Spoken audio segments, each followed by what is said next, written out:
Since August 2025, Russia has shifted a lot of its long-range effort from smashing power plants to stalking the steel arteries that keep Ukraine moving: tracks, substations, depots, and when they can, individual locomotives. Ukrainian officials count nearly 300 attacks on rail infrastructure in just a few months. When you can hit a transformer with a 30 to 50k drone instead of a $1 to $2 million missile, you don't need poetry, you need inventory, and Moscow has inventory. The tactic is simple and effective in a nasty way. Strike a substation and you don't just scorch a box, you paralyze a timetable. Hit a junction and you don't just bend rails, you force reroutes that eat fuel, crews, and daylight. In early October, a double-tap drone strike on a station in Sumy Oblast killed one person and injured at least 30, including children. This is logistics warfare. Make every journey uncertain and every ticket a bet. Why the surge now?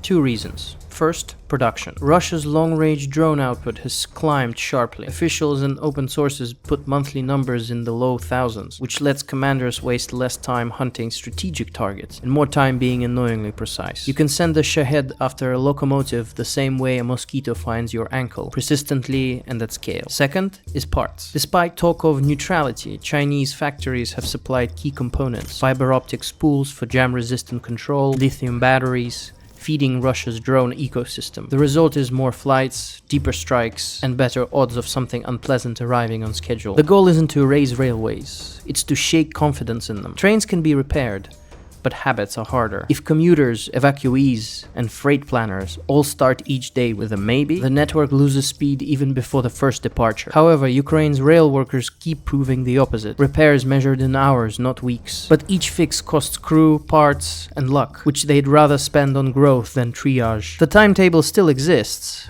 It's just written in the pencil. There is a larger geometry here. When rail stalls, power grids take on more freight, more heat, and more vulnerability, just in time for another wave of drone and missile attacks. The past week saw blackouts across multiple regions after mass strikes. You don't need to knock out every node if you can keep the country busy chasing sparks and delays. That's the grey art. Stack medium problems until they behave like a big one. But Ukraine adapts. Decoys bloom, substations disperse, patrols multiply, and anti-drone groups get faster at swatting. Target sets rotate, rails reopen, and yes, Russian oil depots and power assets mysteriously develop smoking habits of their own. The battlefield now is a supply chain with explosions. Whoever wastes the other side's time better wins. Will a rail-centric drone campaign decide the war? Probably not. But it prices the war, raising the cost of moving soldiers, grain, spare parts, and hope. It slows everything that needs to be fast and makes everything fragile feel just a touch more breakable. Strategy by 1,000 paper cuts. Except the paper flies, loiters, and occasionally comes back for a second pass.